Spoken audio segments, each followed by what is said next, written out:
A graphical highlight of Unreal Engine 4 is our real-time dynamic global illumination and glossy specular reflection. So these objects that you see, the statues, as they change their state from a diffuse material to a specular, they not only change the way light bounces, but they also change the color of the light bouncing around in the scene. Unreal Engine 4 also supports fully emissive materials, so materials that you see in your scene can not only receive light and be emissive, but also transmit light. We have support for full shadowed and lit subsurface scattering. This night, as I move around, you can see the light through him changing based on the opacity and filter color.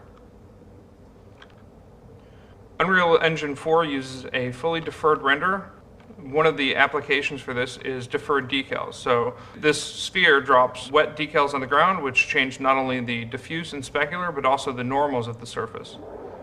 This is, again, all fully dynamic and real-time. This is our orrery room, and this solar system that you see moving around has been placed to demonstrate our indirect lighting. If I change the time of day, the sunlight will begin to stretch further into the room, and this will begin to show more of the color of the light bouncing off of the floor and onto the surrounding metal walls. If I change the color of the carpet, you can see that the color of the room changes quite dramatically. I can do that again.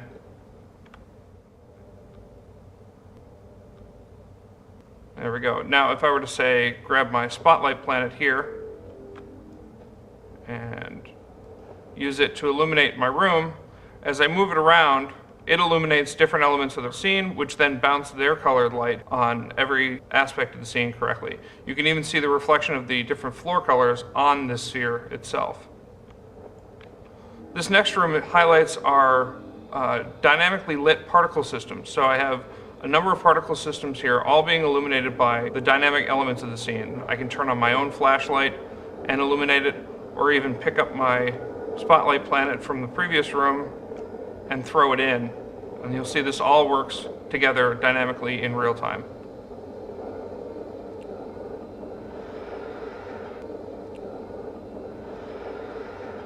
Out here, we're highlighting our direct and indirect lighting on particles. So I have a volumetric particle system that is being illuminated from within by chunks of lava being shot up through the vent, which use the volume of the particles to determine the amount of light that transmits through.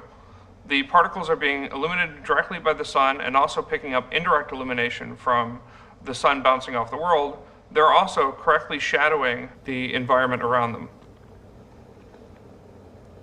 Unreal Engine 4 supports GPU particles, which allow us to have extremely high numbers of particles along with complex simulations. So for example, this room has over 1 million particles in it alone in various different elemental styles.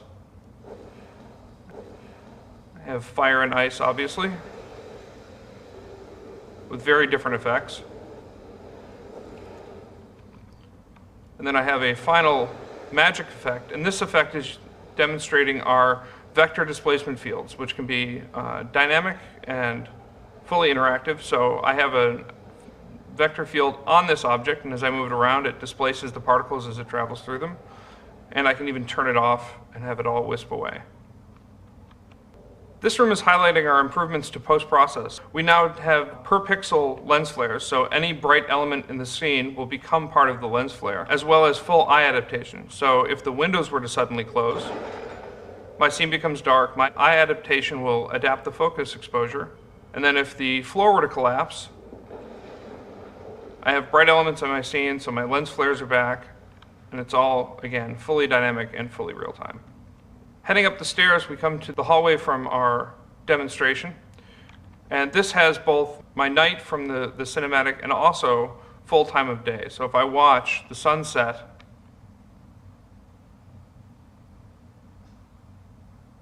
you can see the light changes quite dramatically. When the sun's completely behind the building, the sky will go to night. And I have a very different lighting environment. And then as the sun rises, again, I change completely. Now, the most impressive thing about this entire demonstration is that for the entire thing, I've been in the editor the entire time. At any point, I can come out of our immersive mode and go right back into my tools. So I can just fly around, select objects, and move them around and interact with them because I am in my editor and in my tools the whole time. We've dramatically improved our play. It's now instantaneous. I can jump in at any time and just run around. So this gives me extremely fast iteration time. At any point, I can see the changes I've made in-game without leaving my editor. We've rewritten our user interface. It's all completely dockable and reskinnable, so I can put any part of it in any part of my, my layout. We now have this details panel that you see on the right.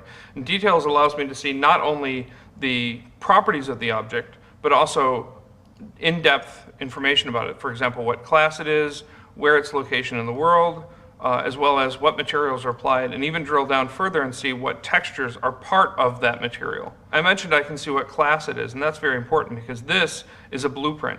In Unreal Engine 4, we use Kismet to script not only our levels, but also individual assets in what we call blueprints.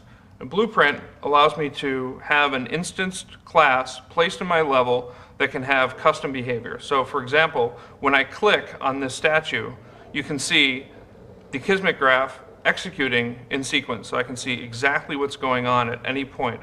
This allows for much more powerful debugging.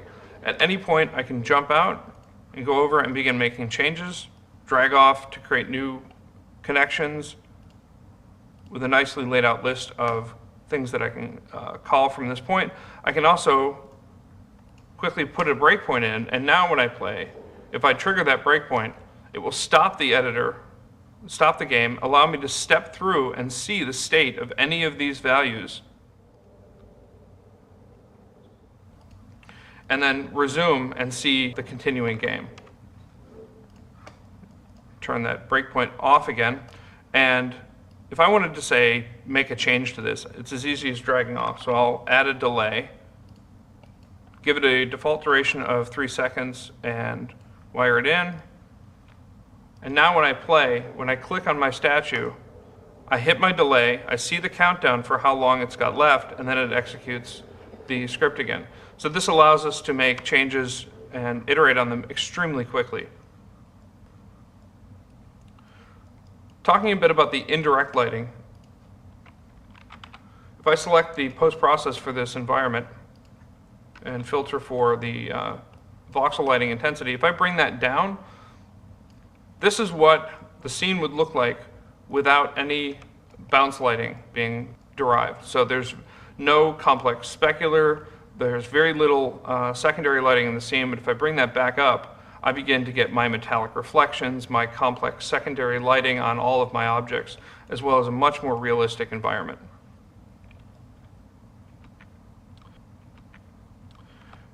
Over in the orrery room, if I select that orrery, I can see there's a number of properties that are being set up inside of this blueprint. So in the construction script, I have all of the parts of it being put together in sequence. And then I reach the sequence split, which creates each planet individually. Each one of these lines represents an individual planet.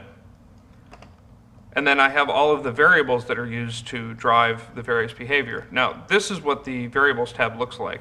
If I dock this here, you can see there's quite a few of them. But all of these can be categorized and given custom names. What that means is that when I get back to the placed version of it, I don't have a huge flat list of variables like I have in my editor. I have nicely categorized, friendly named properties that allow me to make changes without having to know how the script was made. Now, I showed Play in Editor, which instantaneous, I'm in, my game is running, I can interact with my planets, run around. But now I'm going to use Simulate. And Simulate plays the game, but doesn't put me in it. So now I'm still in the editor. I have complete control over my tools. I can see properties for any object. I can select the various elements in my scene. But because I'm not in the game, I can watch everything happen. And then at any point, I can click Possess and become part of the game and begin interacting with my game as a player. So one last thing I'm going to show off. If I hit play and run around in my world, I can hit F10 to eject, and now I see my player's representation in the world again.